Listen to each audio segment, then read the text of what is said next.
BJP ticket न पाई स्वाधीन प्रार्थी होती खारबेल स्वाई भोट मागिबा बीजेपी प्रार्थी प्रताप षडंगी विरोध में कर विषोद्गार। पूर्वतन सांसद खारबेल स्वाई स्वाधीन प्रार्थी भाव बालेश्वर लोकसभा निर्वाचन मंडली नामांकन पत्र दाखल करिसेंती। टिकट पाइबा आशा मौली जिबा परे श्री स्वाई बीजेपी सांसद प्रार्थी प्रताप चंद्र षडंगी विरोध में विषोद्गार आरंभ करिसेंती। श्री षडंगी जड़े स्वच्छ व्यक्ति रूपे प्रचार होउथिबा बेले तांकर अपारगता कारणरू प्रधानमंत्री नरेंद्र मोदी वर्षक मध्य मंत्रिमंडल बाहर कर देथिले। तांकर व्यक्तिगत सचिव 2 वर्ष मध्य नीलगिरी ठारे एक 2 महला कोठा निर्माण करिसेंती। एपरिक से नुआ गाड़ी चढ़ी बुलुछंती। यह व्यतीत शेरगढ़ ठारू नीलगिरी पर्यंत सबु शिल्प एवं जमी रे तांकर पार्टनरशिप मध्य रहिछि बोली श्री स्वाई अभियोग करिसेंती।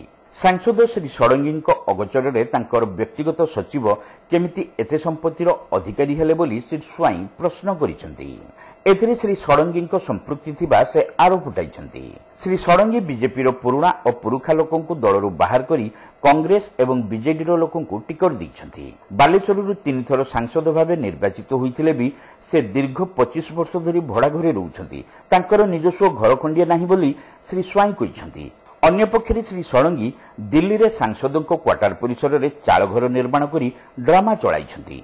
एथिपई श्री षडंगी भली जड़े भ्रष्ट व्यक्ति परिवर्ते तांको भोट देबाकू श्री स्वाई बालेश्वर जनसाधारण को निवेदन करिसेंती।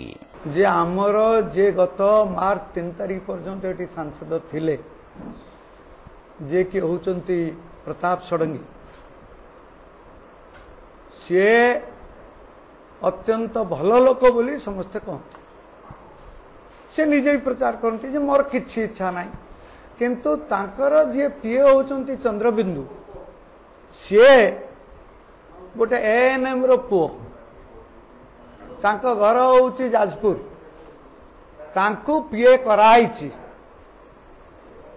तार कारण होउची जे जिमिति कथाटा बाहर को प्रकट न हो।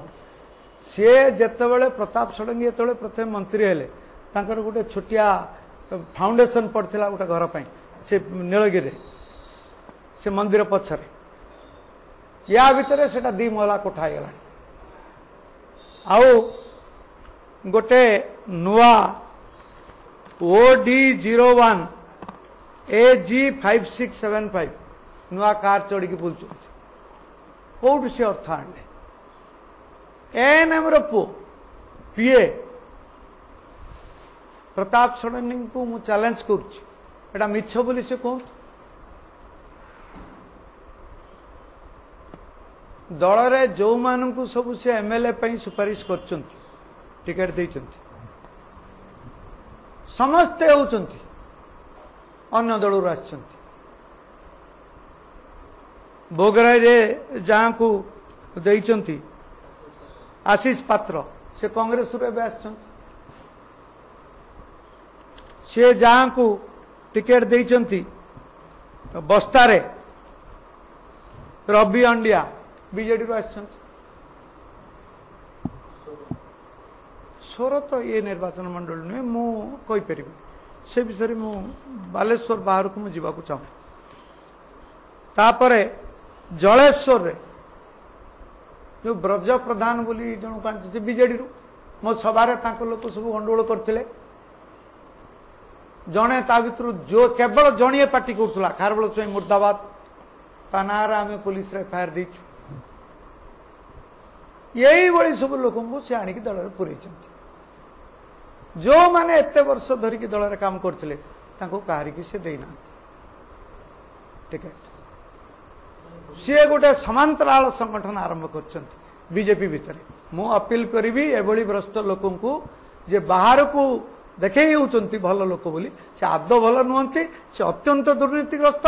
कारण देखंतु मुठी आईएएस रे थिली 3 थर मुठी एमपी होइछि मोर किछि नाही मु एठी भड़ा घर रहिछि। तांको पीए एएनएम जे थिला एते संपत्तिर मालिक हला केमती एटा कोन प्रताप षडंगी अगोचर रही। तेणु प्रताप षडंगी निजे होचंती जने अत्यंत भ्रष्ट लोक तांको कहीं भोट दियंतु नहीं।